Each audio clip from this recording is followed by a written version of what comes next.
All right, buddy, welcome back to Black Hat 2018 Las Vegas. Chuck Harold, SecurityGuardRadio.com. Our next guest, Matthew Gardner, Mimecast.com. What do you guys do?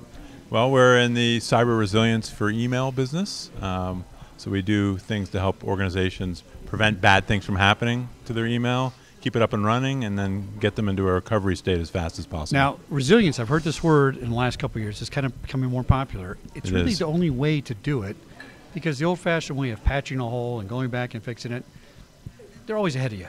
But if you're resilient and you can recover, that's the whole game. They're going to get bored attacking us because we just make another copy and go back up into business. I mean, everyone in security knows that there's no such thing as 100% prevention. Right. So you have to plan for that, essentially organize yourself to assume, do the best you can, but keep the business running and recover as quickly as you can. Because ultimately that's what matters. Does the business operate? That's it. Do you lose your data or not? And if you don't, then yeah, the threats are annoying, but the business keeps going.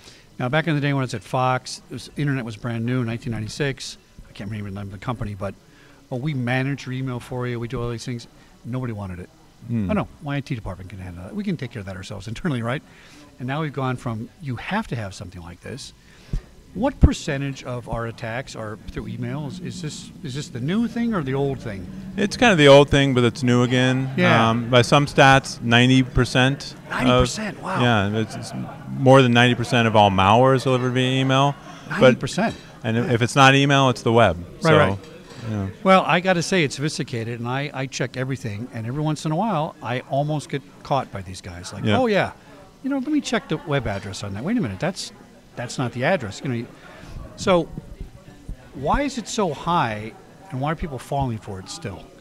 Well, I mean, partly people are not as cautious as they should be, and the attackers are shifting to more sophisticated methods. So, while mass attacks, a well-informed person should be able to detect, there are certain attacks that are very, very difficult. They use techniques like puny code, internationalized domain names. So it's basically when the internet was internationalized to allow people to get to websites not English. Oh, that's right. So Microsoft spelled with a Russian I. Exactly. Yeah. So they use that to register domains and then maybe set up an email sender that uses that fake domain that looks like it's Microsoft or looks like it's one of your vendor partners. They set up a website, and for all intents and purposes, it looks like the legitimate place, but it isn't, of course, and then they're in. Now, give me an idea of how Mimecast handles this. Is it easy for the desktop user to use, or is this really an IT application? This is all a cloud service. So basically, we inspect your inbound and your outbound and internal mail, but in the context we're talking here, it's internal. I mean, inbound is what's really important. And so we inspect it for these indicators, like the use of puny code.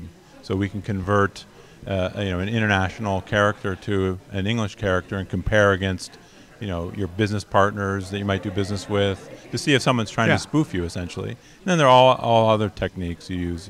URLs can be malicious, trying to lure you to a bad place. Attachments, of course, can be certainly malware. So we inspect all that stuff as we come in and try to block the bad stuff and let the good stuff through. But if I'm the CSO's secretary, is Mimecast going to help me, or is this going to be up in the IT department that comes back downstairs and says, "Hey, Sally, be careful"? It's everybody. So good. Okay. So basically, all the email is inspected for these indicators, but then there's this whole user awareness part. So as part of your daily activity, you might get prompted to get some training about that's fantastic. Not just phishing, but other security techniques that attackers might use. So we try to create a holistic service that addresses really the entire way an attacker might come at you. It is about education, ultimately. I mean, the errors are all human.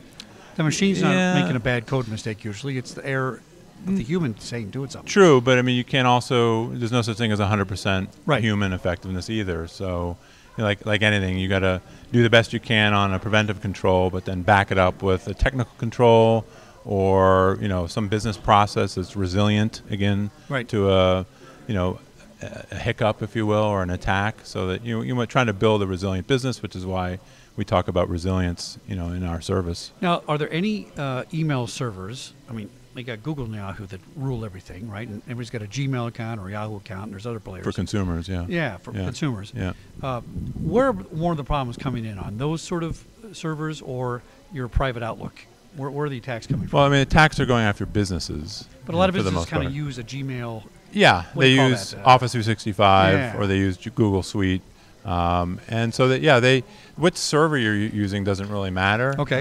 Because the servers have some security built into them, but the intent is you really need to handle your unwanted mail through some kind of technology. Right. Traditionally, it was on premises, just like everything in IT, but it's moved to the cloud largely, and that's essentially the angle that Mimecast provides is the security services that you're used to kept up to current date type of attacks, but 100% as a cloud service. So it's a subscription. You don't no hardware, no software. You guys got a booth here today? We do. Oh, what's the Absolutely. number? What's the number?